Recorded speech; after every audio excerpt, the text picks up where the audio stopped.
Hello guys, welcome back to my YouTube channel Standard Classes. So today I'm going to continue chapter 3. We were doing public, private and global enterprises and in my last video मैंने आपके साथ discuss कर लिए थे. तो जो उसका हमारा नेक्स्ट टॉपिक आता है गाइज, जो मैंने जहाँ पे छोड़ा था कि गवर्नमेंट ने क्या पॉलिसीज निकाली है related to public sector since 1991. आपको ये चीज याद रखनी है, 1991 में आपका मेन इंडस्ट्रियल रेवोल्यूशन आया था, आपका main liberalisation, privatisation and globalisation introduce किया गया था. क्लियर? ठीक है. तो उस टाइम पर गवर्नमेंट ने क्या क्या पॉलिसीज इंट्रोड्यूस करी थी सिर्फ और सिर्फ पब्लिक सेक्टर को लेकर. तो उसके इन माय लास्ट वीडियो मैंने ये टॉपिक और आपको हेडिंग्स बता के वाइंड अप कर दी थी अपनी video. So in my today's video I will be discussing इनको डिटेल में and will doing one more topic that is global enterprises. So let's get started. तो फर्स्ट चीज जो गवर्नमेंट ने करी थी reduction in number of industries. उसने जो पब्लिक रिजर्व इंडस्ट्रीज थी ना, जो रिजर्व थी, रिजर्व का मतलब क्या है? For example railway is a reserve public industry. उसके अंदर प्राइवेट सेक्टर नहीं एंटर कर सकता क्योंकि वो जो पूरी इंडस्ट्री है वो पब्लिक के लिए रिजर्व्ड है, पब्लिक सेक्टर के लिए रिजर्व्ड है. अगर उससे रिलेटेड कुछ भी काम होगा रेलवेज वगैरह का तो वो पब्लिक सेक्टर ही देखेगा. ठीक है. तो reduction in number of industries reserve मतलब जो पहले इंडस्ट्री सिर्फ पब्लिक सेक्टर के लिए रिजर्व थी उनको अब डी रिजर्व कर दिया गया. कहने का मतलब है उनको रिजर्वेशन से हटा दिया गया. दैट मीन्स व्हाट कि अब प्राइवेट सेक्टर भी उसके अंदर आके काम कर सकता है. ठीक है. कैसे हुआ था? देखो, reduction in number of industry reserve for public sector, जैसा कि मैंने बताया 17 से पहले 8 हो गई, फिर 8 से सिर्फ 3 रह गई. 1956 में 17 इंडस्ट्रीज ऐसी थी जो पब्लिक सेक्टर के लिए रिजर्व थी. ठीक है. देन 1991 जब आपका एलपीजी इंट्रोड्यूस हुआ तो सिर्फ ऐसी 8 इंडस्ट्रीज हो गई. दैट मीन्स व्हाट 17 से 8 हो गया. जो बाकी जो इंडस्ट्रीज थी उनको डी रिजर्व कर दिया गया. दैट मीन्स अब उन इंडस्ट्रीज में जिसको डी रिजर्व करा गया वहां पे प्राइवेट सेक्टर भी आके काम कर सकता है. और अब 2001 के बाद सिर्फ ऐसी 3 इंडस्ट्रीज बची हैं जो पब्लिक के लिए रिजर्व्ड हैं. इन तीनों को छोड़कर प्राइवेट हर इंडस्ट्री में काम कर सकता है. और ये कौन सी 3 इंडस्ट्री है? एक होती है atomic energy which is basically for the protection of the country. ठीक है. नेक्स्ट आता है आर्म्स. Arms means army. ठीक है. और थर्ड है आपका रेलवेज. यही ऐसी 3 इंडस्ट्रीज हैं जो पब्लिक के लिए अब रिजर्व्ड हैं. इसके अलावा प्राइवेट किसी भी इंडस्ट्री में घुस के काम कर सकते हैं पर इन 3 इंडस्ट्री में नहीं कर सकते. Clear? So this means what? This means private sector can enter all the areas. इन तीनों को छोड़ के private sector can enter all the areas which are remaining, जो भी बचे हैं. And public sector has to compete with the private sector. देखो जो आप अब देखो आपसे 3 इंडस्ट्री ऐसी बची है जो रिजर्व है पब्लिक के लिए. अब बाकी की जो इंडस्ट्रीज हैं वो उसमें पब्लिक भी काम कर सकती है और प्राइवेट भी काम कर सकते हैं. तो एक तरीके से अब पब्लिक के पास क्या है? कॉम्पिटिशन है. पहले 17 इंडस्ट्रीज रिजर्व थी तो ऐसी 17 इंडस्ट्री थी जिसके अंदर प्राइवेट कोई अपना काम नहीं कर सकते थे. बट अब उनमें से सिर्फ 3 आपकी ऐसी इंडस्ट्रीज हैं जो रिजर्व हैं. दैट मीन्स ऐसी 14 इंडस्ट्रीज अब खुल गई हैं प्राइवेट के लिए. तो पब्लिक को प्राइवेट के साथ क्या करना पड़ेगा? उस इंडस्ट्री में compete करना पड़ेगा. इसका सबसे बेस्ट एग्जांपल है टेलीकॉम. ठीक है. टेलीकॉम एक ऐसी इंडस्ट्री है जो आपकी 1991 तक आपकी रिजर्व थी पब्लिक सेक्टर के लिए. बट जैसे 2001 में उसको डी रिजर्व कर दिया गया तो कितने सारे आपके टेलीकॉम प्राइवेट कॉम्पिटिटर्स मार्केट में आए, है ना. वीडियोकॉन अलग और बहुत सारी ऐसी लैंडलाइंस और टेलीकॉम आपके आ गए. ठीक है. कितने सारे ब्रॉडबैंड, कितनी सारी सर्विसेज आ गए, कितने सारे नेटवर्क्स आ गए. तो एक तरीके से जो डी रिजर्व्ड एरिया है वहां पे प्राइवेट और पब्लिक का क्या होगा? कंपटीशन. ठीक है. बट एक बात तो पक्की है, जो इकोनॉमी है ना ही वो पूरा सिर्फ पब्लिक सेक्टर से चल सकती है ना ही वो पूरी प्राइवेट सेक्टर से चल सकती है. इन दोनों सेक्टर को, पब्लिक को भी प्राइवेट को भी एक साथ मिलकर काम करना पड़ेगा इकोनॉमी को आगे बढ़ाने के लिए. That's why both sector are complementary to each other. दोनों एक दूसरे के लिए कहीं ना कहीं जरूरी हैं. दोनों अगर एक साथ मिलकर काम करेंगे तो ज्यादा बेटर काम होगा.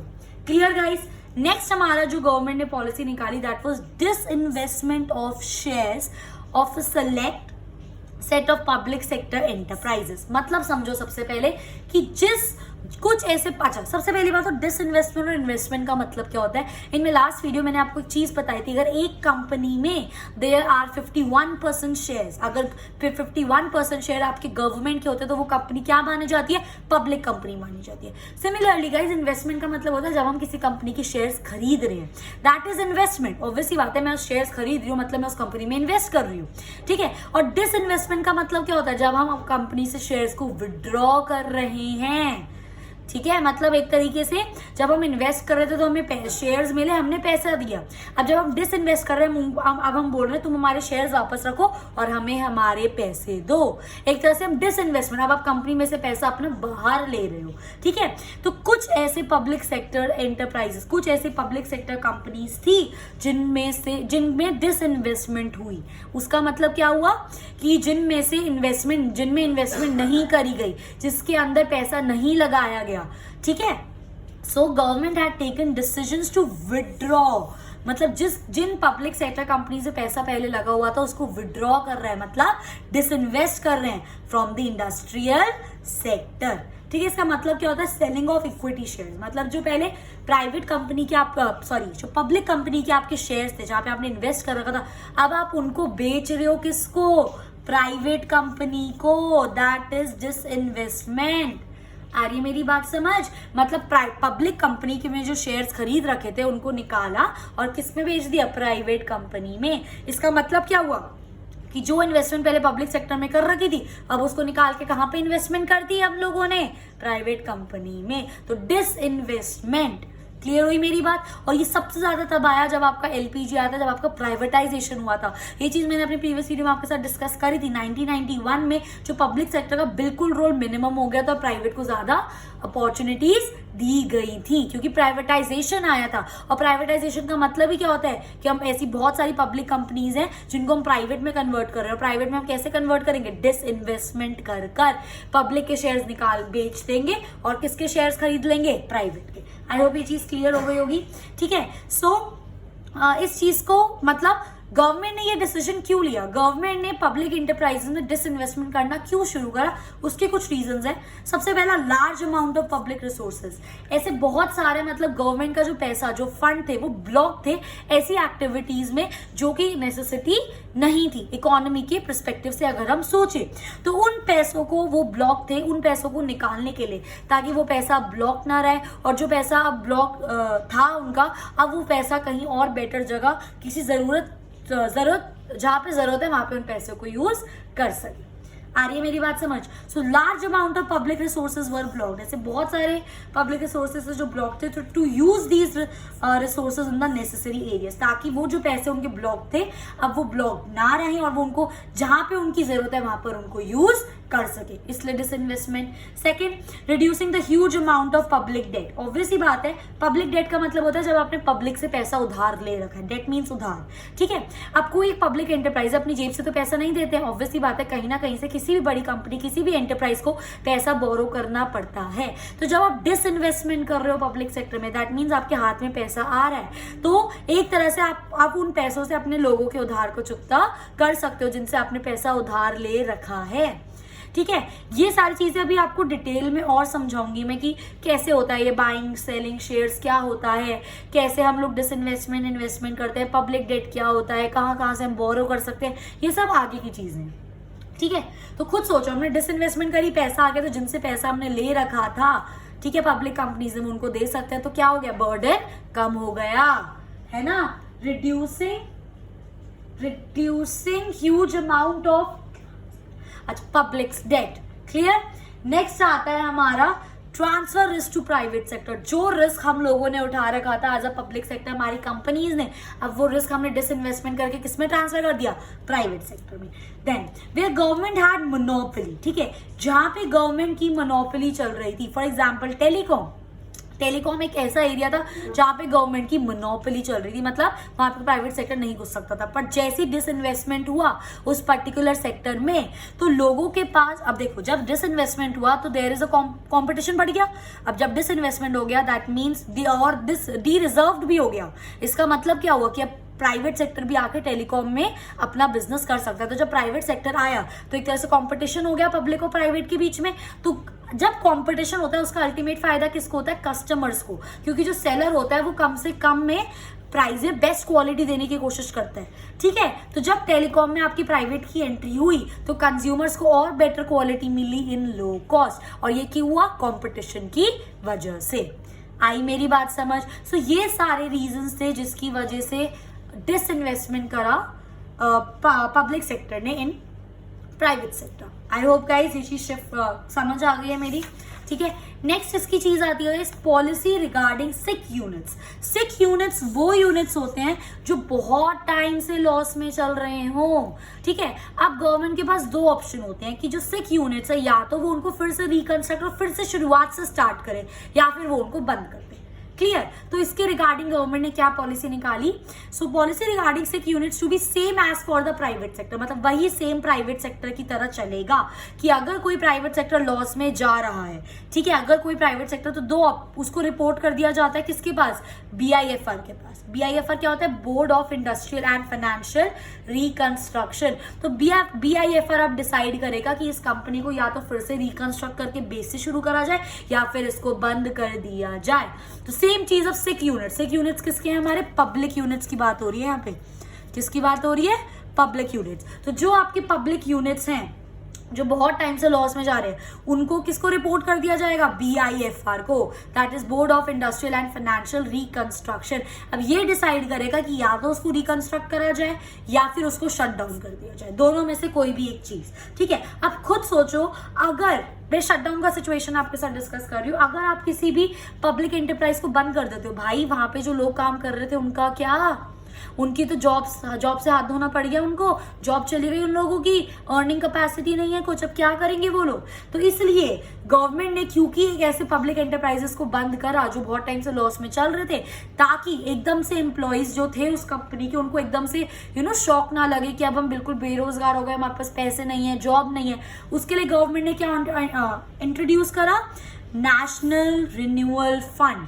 एक गवर्नमेंट ने स्पेशल फंड इंट्रोड्यूस करा, नेशनल रिन्यूअल फंड, ठीक है, जो उन लेबर्स को दिया जाता था जब हम बंद कर देते, जो जिस कंपनी को हम बंद कर देते हैं उसके जो लेबर्स हैं, यहाँ पे सिर्फ पब्लिक कंपनीज की बात हो रही है, दैट मीन्स पब्लिक एम्प्लॉयज, उसके जो पब्लिक एम्प्लॉयज और जिनके पास अब उस टाइम के लिए जॉब नहीं है, तो उनको नेशनल रिन्यूअल फंड में से कुछ अमाउंट मिलता था जिससे वो अपनी लाइफ को कंटिन्यू कर सके, न्यू जॉब ढूंढ सके और आगे आगे अपना काम कर सके।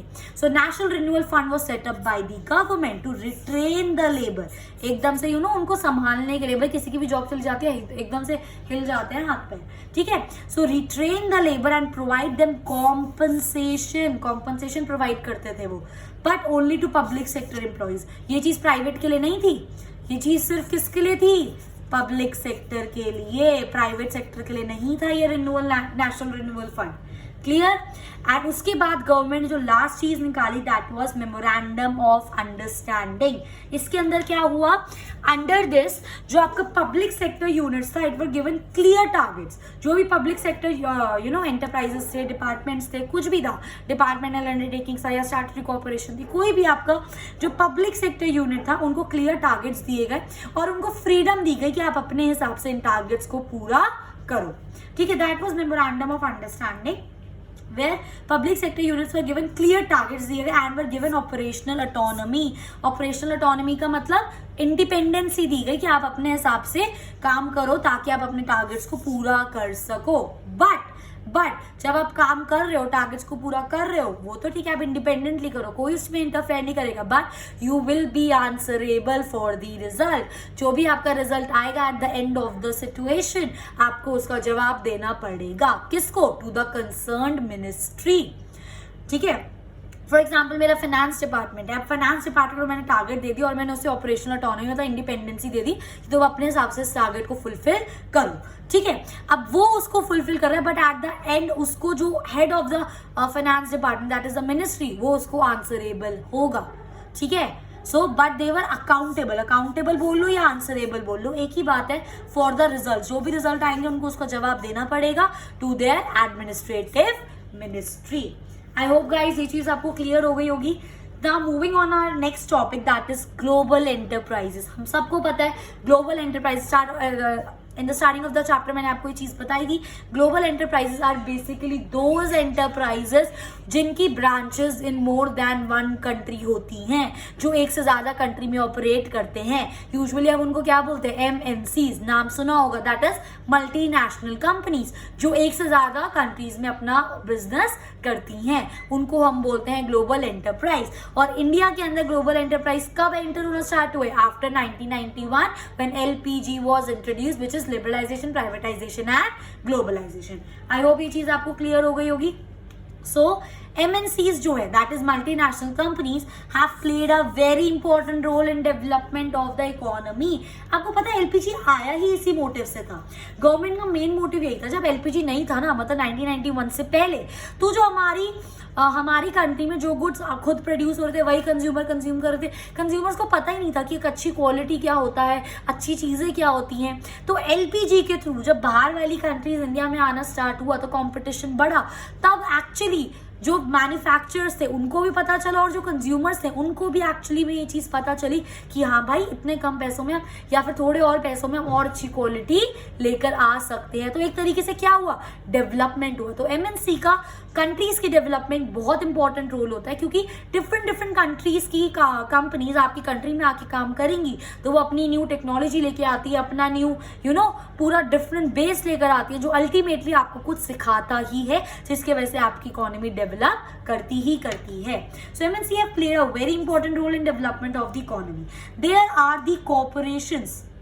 क्या होती है, ये वो कॉर्पोरेशन होते हैं जो मोर देन वन कंट्री में ऑपरेट करती हैं, जैसा कि मैंने अभी आपको बताया था।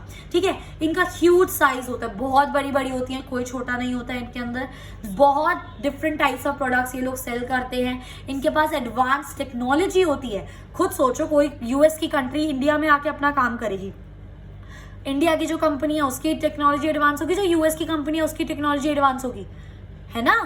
एक तरह से US is a developed country and India still a developing country, समझ रहे हो। उसके पास advance technology and good market strategies होती हैं, बहुत डिफरेंट अट्रैक्टिव मार्केट स्ट्रैटेजीज होती हैं। तो इन सब चीज़ों की वजह से एडवांस टेक्नोलॉजी, मार्केट स्ट्रैटेजीज, जो बाहर की कंपनी आके इंडिया में ऑपरेट करती है, तो इंडियन कंपनीज को भी बहुत कुछ सीखने को मिलता है। आई मेरी बात समझ? Okay, so there branches are, जो इनकी डिफरेंट, जो MNCs की डिफरेंट ब्रांचेस होती हैं डिफरेंट कंट्री में, उनको हम क्या बोलते हैं, मेजॉरिटी ओन्ड फॉरेन एफिलिएटेड। उनको ये भी बोला जाता है, that is MOFA, majority owned foreign affiliated. आई मेरी बात समझ? ठीक है, okay. So the main aim, इनका मेन एम प्रॉफिट अर्न करना नहीं होता। प्राइमरी होता है कि हर बिजनेस का प्राइमरी, बट इनका मेन एम होता है all over the world business करना। That is the main aim is to spread the branches all over the world. Clear? So MNCs are in position to exercise massive control on the world economy.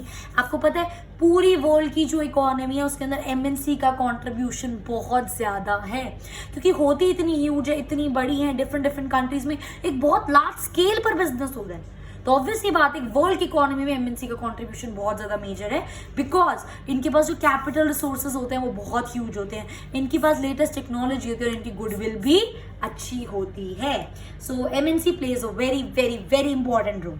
ठीक है, फिर चाहे वो किसी country की economy की बात हो रही हो, फिर चाहे वो पूरे वर्ल्ड की इकोनॉमी की बात हो रही हो। आई होप गाइज ये चीज आपको क्लियर हो गई है। अब इसके बाद इसी टॉपिक में we are going to study इसके फीचर्स। हमेशा मैंने बोला है जो हमने बेस पढ़ा है उसी के बेस पे हम उसके फीचर्स को जॉट डाउन करते हैं। तो सबसे first feature we have is huge capital resources. MNC is itself such a big business and अब to open your branches in another countries you need huge capital, obviously बात है, you need money, right? तो actual में क्योंकि उन MNCs की इतनी capability होती है, उनके पास इतनी ह्यूज कैपिटल का अरेंजमेंट होता है, जिससे वो अपनी जो ब्रांचेस है वो डिफरेंट कंट्रीज में खोल पाते हैं। और एक और चीज, जब भी आप कोई बिजनेस करते हो तो आपको कहीं ना कहीं मार्केट से पैसा उठाना ही पड़ता है, चाहे वो पब्लिक से लो, चाहे वो बैंक के थ्रू लो, चाहे वो इंस्टीट्यूशन के थ्रू। तो कोई भी पब्लिक, कोई भी बैंक, कोई भी इंस्टीट्यूशन MNC को पैसा देने से लोन पर मना नहीं करते, क्योंकि उनको पता है इनका जो बिजनेस है वो बहुत लार्ज स्केल पर है, अल्टीमेटली बैंक इंस्टीट्यूशंस को ही इससे प्रॉफिट होगा। तो पैसे अरेंज करने एक एमएनसी के लिए बहुत बाय हाथ का खेल है। So they are able to tap funds from various sources. उनको जब भी फंड्स चाहिए उनके लिए बहुत सारे सोर्सेज अवेलेबल है जिससे वो ले सकते हैं। Like each bank and institute, सारे बैंक, सारे फाइनेंशियल इंस्टीट्यूट एवर रेडी रहते हैं किसी भी एमएनसी को पैसा उधार पे देने के लिए। आई होप गाइज ये चीज आपको समझ आ गई है। नेक्स्ट इसका फीचर होता है फॉरेन कोलैबोरेशन। ग्लोबल एंटरप्राइज में usually enter into the agreement with the Indian companies. Obviously बात है, जब से हमारे पास एलपीजी आया है तो ऐसी बहुत सारी एंटरप्राइजेस हैं जो इंडियन कंपनीज के साथ कॉन्ट्रैक्ट करती हैं। तो अब देखो, फॉर एग्जाम्पल कोई इंडियन कंपनी है, उसने फॉरेन कंट्री के साथ कोलैबोरेशन करा, तो उसको ही तो बोलेंगे ना, मतलब साथ मिलकर काम कर रहे हैं, दैट इज फॉरेन कोलैबोरेशन। ठीक है। So many industrial houses have expanded. ऐसी बहुत सारे इंडिया के इंडस्ट्रियल हाउसेज हैं जिनको बहुत ज्यादा फायदा हुआ है एमएनसीज के साथ कोलैबोरेट करके काम करने में, क्योंकि एमएनसी की ऑलरेडी अच्छी गुडविल होती है। अगर कोई भी छोटी कंपनी एमएनसी के साथ मिलकर कोलैबोरेट करके काम करेगी, अगर उस एमएनसी का नाम है तो उस कंपनी का भी तो नाम होगा। तो foreign collaboration are very important. ठीक है। नेक्स्ट आता है आपका एडवांस टेक्नोलॉजी, क्योंकि ये जो कंट्रीज डिफरेंट बाहर की कंट्रीज होती है ऑलरेडी उनके पास हमसे ज्यादा आगे डेवलप टेक्नोलॉजीज हैं, तो अगर वो हमारे इंडिया में लेकर आएंगे तो हमें भी फायदा होगा उस टेक्नोलॉजी से, और उनको तो हो ही रहा है, वो यहाँ पर आके बिजनेस कर रहे हैं। So this led to the industrial progress. तो एडवांस टेक्नोलॉजी की वजह से जो हमने न्यू न्यू चीजें सीखी उनसे टेक्नोलॉजी के टर्म्स में, उससे हमारा जो इंडस्ट्रियल प्रोग्रेस है वो बढ़ा। ठीक है। Several advancement have come several advancement have come due to technology provided by the MNCs। जो MNCs ने टेक्नोलॉजी प्रोवाइड करी उससे काफी ज्यादा एडवांसमेंट, काफी ज्यादा ग्रोथ हुई। ठीक है। फॉरेन कोलैबोरेशन में एक पॉइंट और बताना चाहूंगी जो मैंने किया था कि कोलैबोरेट करते हैं तो फायदा होता है।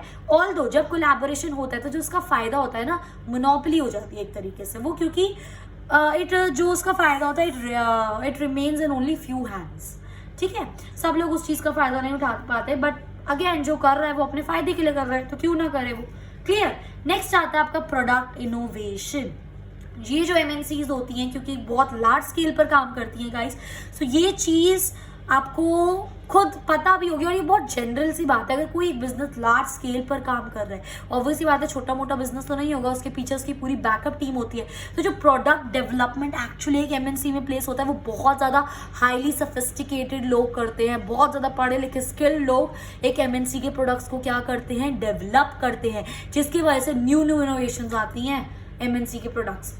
ठीक है। So they have high sophisticated research and development department. जो उनका R&D डिपार्टमेंट होता है एमएनसीज का, वो बहुत ज्यादा high level with trained people होता है। ठीक है। जिससे वो न्यू प्रोडक्ट बहुत अच्छे से बना पाते हैं, क्योंकि एक अच्छा रिसर्च एंड डेवलपमेंट डिपार्टमेंट रखने के लिए आपको क्या चाहिए, पैसा, और एमएनसी के पास तो पैसे की कोई कमी है ही नहीं।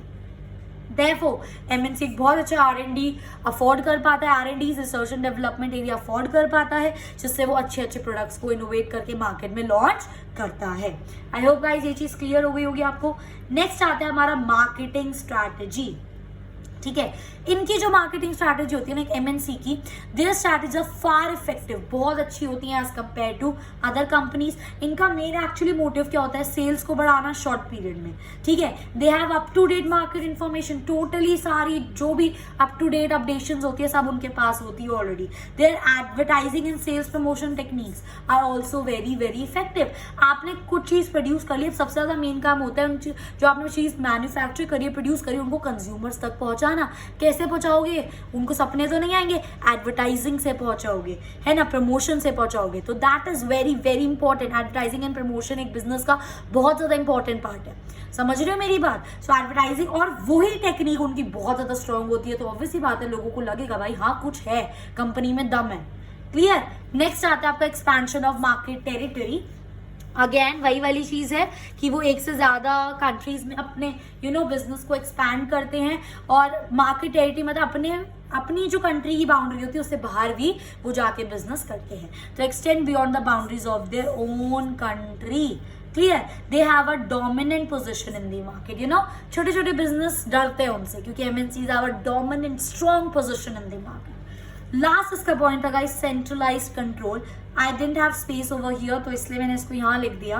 सेंट्रलाइज्ड कंट्रोल इज बेसिकली एक मेरी कंपनी है, for example US based company है, और जो मेन हेडक्वार्टर है वो कहाँ पर है, यूएस में है, और मैंने इसके बहुत सारे ब्रांचेस डिफरेंट कंट्रीज में ओपन करे हुए हैं। क्लियर. अब जो मेरी मेन कंट्रीज का चलेगा, मेन जो कंट्रोल रहेगा वो कहाँ से रहेगा? हेडक्वार्टर से, उस कंट्री के हेडक्वार्टर से. और जनरली कंपनी का हेडक्वार्टर कहाँ होता है? उसकी खुद की कंट्री में. बट एक और चीज याद रखना, कंट्रोल तो हेडक्वार्टर से रहेगा, बट ये headquarter day to day functioning में इंटरवीन नहीं करता. फॉर एग्जाम्पल यूएस में है, एक मेरा इंडिया में, एक मेरा जापान में, एक मेरा यूरोप में, फॉर एग्जाम्पल. ठीक है.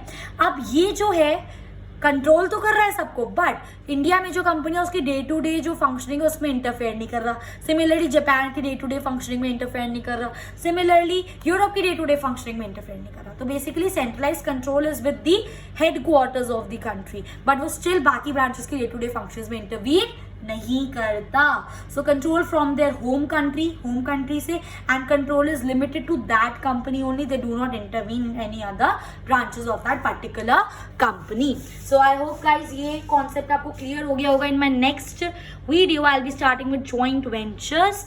एंड अगर इस वीडियो ने आपको थोड़ा सा भी हेल्प करा हो, please please please do like, share and subscribe my video.